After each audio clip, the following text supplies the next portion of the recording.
Hello everybody, so today we're doing a mini cases video. This is probably going to be the shortest one I've ever done. I did have 3 people on the list, but the third person I wasn't able to find a whole lot of information, not even like 2 sentence worth of anything.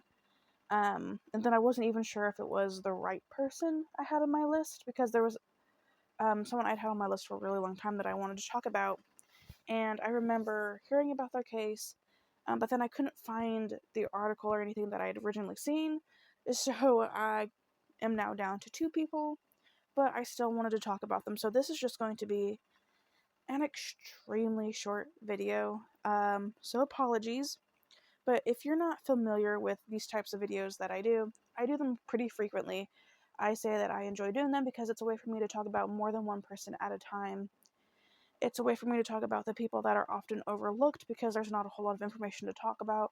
And a lot of true crime channels, they tend to go towards cases that have a lot of information, where they could do hour-long videos, and all of this stuff.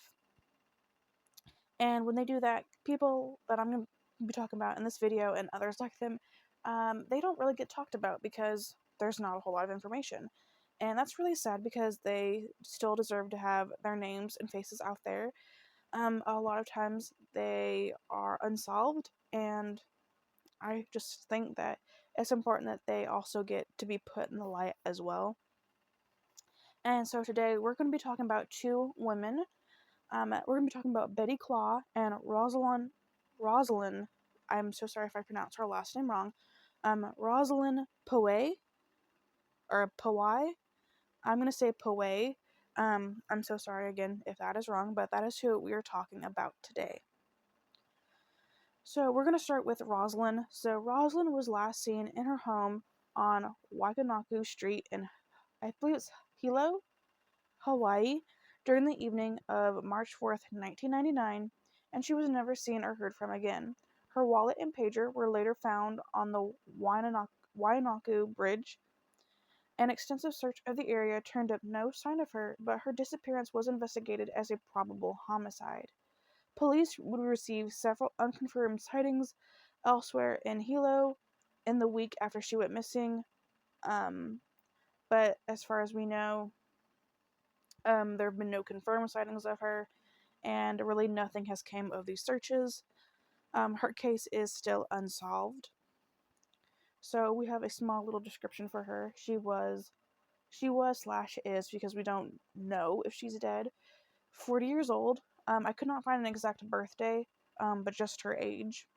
She is 5 foot, 183 pounds, with dark brown hair and eyes, and she is of Native Hawaiian descent.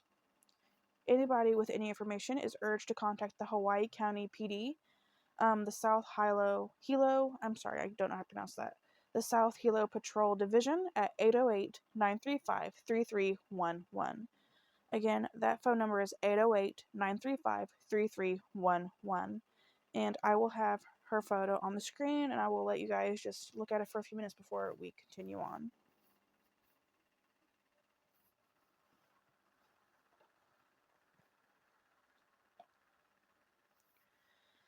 And moving on to the last person, we're going to be talking about Betty Claw. So Betty Ann Claw was born on July 17th, 1946, and she would be 77 now.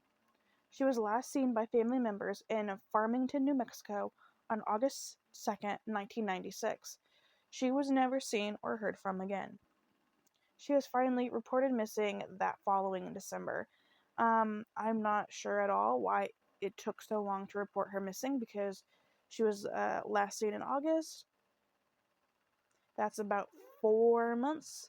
I'm not sure why it took them 4 months to report her missing. But she went missing at 50 years old. She stands at about 5'3" to 5'6", 140 pounds. She is Native American. She has black hair, brown eyes, and wears prescription glasses.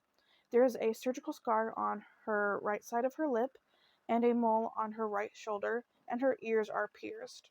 Her thumb and ankles are damaged from a prior car accident and had pins inserted.